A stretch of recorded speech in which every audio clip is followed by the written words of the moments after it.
In the UK, there are 24 species of bumblebees.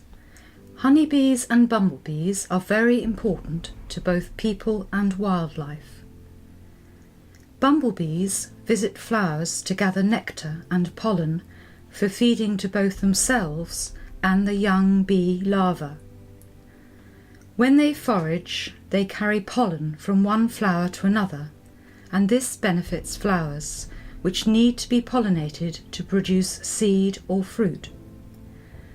So bumblebees are necessary for the production of many crops, such as tomato, fruits and field beans. Honeybees also pollinate crops, but not exactly the same set of crops as bumblebees. So we need both wild bees, bumblebees and managed bees, honeybees. Bumblebees also pollinate many wild flowers, which therefore depend on them for survival. Without bees, we would have fewer things to eat, and the countryside would have very few flowers. Bumblebee colonies have a yearly life cycle, but each stage in the life cycle is subject to threats, which is why some bumblebee species are much rarer now than they used to be.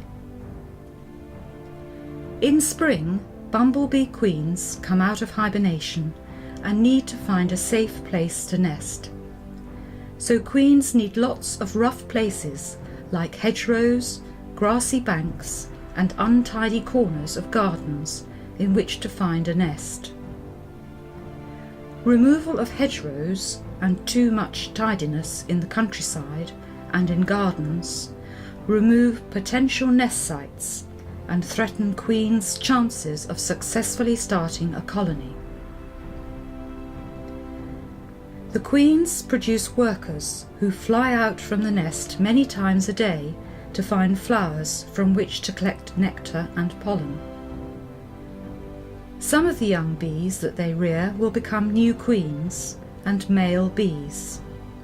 So workers need lots of flowery areas close to their nests to be able to rear many new queens and males from their colony. But removal of meadows and other flowery areas to make way for crops or fields for grazing has reduced the number of flowers in the countryside. Pesticides designed to protect crops from insects that eat them can harm bees as well, further endangering bees when they are foraging. In the summer, after mating, the new queens go into hibernation until they come out again the following spring. At this stage in the life cycle, the new queens again need rough places in which they can find undisturbed places for hibernation. The supply of hibernation sites is again threatened by hedgerow removal and excessive tidiness. Worker bumblebees are discerning foragers, and some even cheat the flowers they visit. Flowers come in different shapes and sizes, and in many species of plants the flowers have a deep central tube, at the bottom of which the nectar is produced in nectaries. Bumblebee species vary a lot in the length of their tongues, and only some species with long tongues can reach the nectar in the deepest flowers. But some short-tongued species have invented a way to get nectar from deep flowers. They go to the outside of the base of the flower and bite a hole in it in order to reach the nectaries.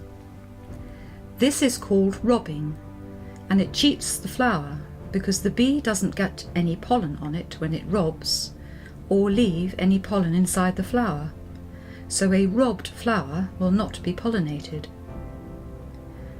The tree bumblebee is a species new to Britain and is very unusual because, unlike our other species, it is spreading very rapidly. The tree bumblebee arrived in southern England in 2001 as a species new to Britain. No one knows exactly how it got here, but probably some queens flew across the English Channel from northern France. Since then it has spread very rapidly and now occurs as far north as southern Scotland. It has expanded its range at a rate of about 45 kilometres per year. As its name suggests, it likes to nest in holes in trees, and so also readily nests in bird boxes, while most other bumblebee species in Britain nest underground. This nesting habit may be aiding its rapid spread. So by studying the tree bumblebee, scientists may obtain some clues as to what makes a bumblebee species successful, which could help them conserve the declining species. Although honeybees are endangered by the diseases caused by varroa mite, many bumblebees have tiny mites clinging to their bodies which do them no harm. Sometimes the mites are difficult to see, but can cover large parts of the bumblebee's body. Most of the mite species that live with bumblebees are fairly harmless to them, and are simply clinging to the bumblebee so that they can be transported to new nests. When in the nest, the mites usually feed upon the wax, pollen, nest debris, and other small insects, so do not feed on the bees. So what can we do to help bees? People can plant flowers and fruit trees beneficial to bees in their gardens, helping to create a diverse environment for all creatures, as well as providing healthy crops or herbs for human consumption. We can also leave a corner of our gardens uncultivated to create a natural habitat in which bees can nest and hibernate.